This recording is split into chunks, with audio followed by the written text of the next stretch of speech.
What is a social media story? The first social network to use stories as we know them today was Snapchat. In fact, this was the core feature of that app and the one that set it apart. Snapchat was a surprise hit, despite being built on some slightly shaky code, and so it wasn't long before the other major players had jumped on board. YouTube introduced Reels, and Facebook brought us Stories, also available on Instagram. Twitter gave us Twitter Moments, and Skype created Skype Highlights. The idea behind a story is unique and quite unlike other forms of content found on social media. A story is a post that is usually delivered through a different feed than the rest of a user's content, and that is only available for a short period of time. After this, the story will disappear and no longer be available. Stories can take a number of different formats. Often they will be videos, but they can also be still images. Also, a common trope for stories on multiple platforms is to allow the use of stickers and text.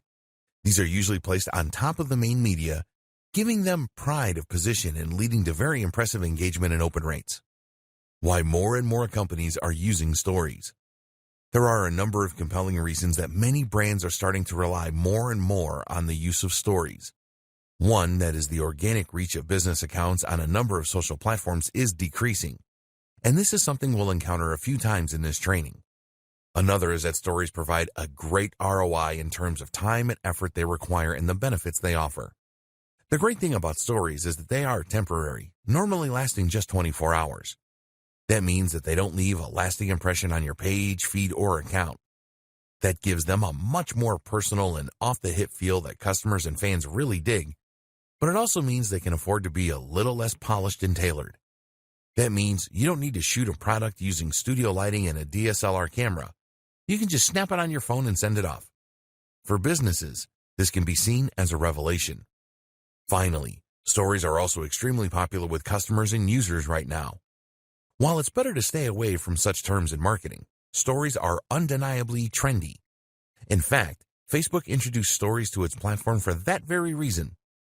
At the time, the site was seeing fewer and fewer members of the younger generation sign up, as the demographic began to skew upwards in age. Meanwhile, Snapchat was enjoying a lot of success for a new option, and particularly among the younger contingent of users. Snapchat provided a way for kids to share messages that couldn't be held for posterity, and in a very immediate and fun manner. Facebook had to adapt or risk becoming obsolete, and as marketers, we need to do the same.